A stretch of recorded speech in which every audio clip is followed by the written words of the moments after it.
What I know for sure is that speaking your truth is the most powerful tool we all have. And I'm especially proud and inspired by all the women who have felt strong enough and empowered enough to speak up and share their personal stories. Each of us in this room are celebrated because of the stories that we tell. And this year, we became the story. But it's not just a story affecting the entertainment industry.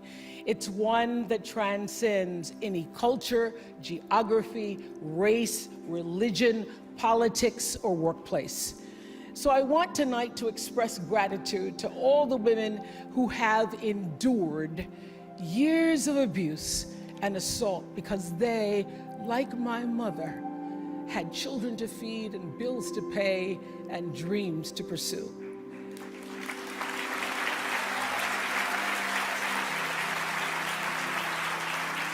They're the women whose names we'll never know.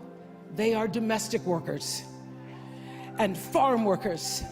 They are working in factories, and they work in restaurants, and they're in academia and engineering and medicine and science. They're part of the world of tech and politics and business. There are athletes in the Olympics, and there are soldiers in the military. And there's someone else, Recy Taylor.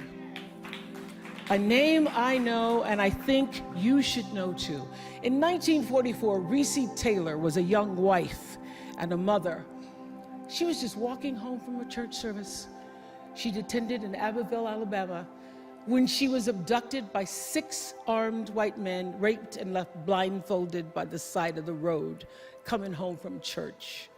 They threatened to kill her if she ever told anyone.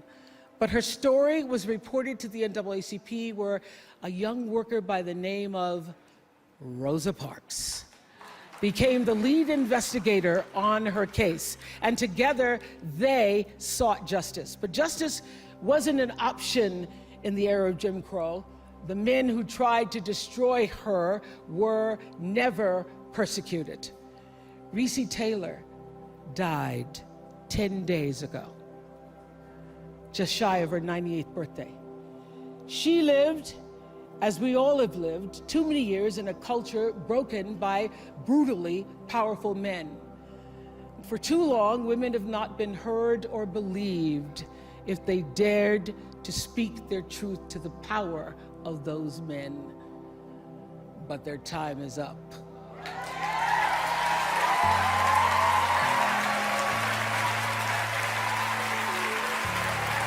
Their time is up.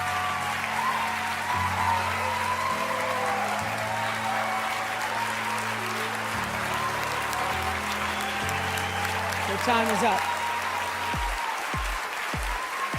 And I just hope that Recy Taylor died knowing that her truth, like the truth of so many other women who were tormented in those years, and even now tormented, goes marching on. It was somewhere in Rosa Parks' heart almost 11 years later when she made the decision to stay seated on that bus in Montgomery. And it's here with every woman who chooses to say, "Me too." And every man who chooses to listen. In my career, what I've always tried my best to do, whether on television or through film, is to say something about how men and women really behave, to say how we experience shame, how we love and how we rage, how we fail, how we retreat, persevere, and how we overcome. I've interviewed and portrayed people who've withstood some of the ugliest things life can throw at you, but the one quality all of them seem to share is an ability to maintain hope for a brighter morning, even during our darkest nights. So I want all the girls watching here and now to know that a new day is on the horizon. And when that new day finally dawns, It will be because of a lot of magnificent women, many of whom are right here in this room tonight, and some pretty phenomenal men fighting hard to make sure that they become the leaders who take us to the time when nobody ever has to say, "Me too," again. Thank you.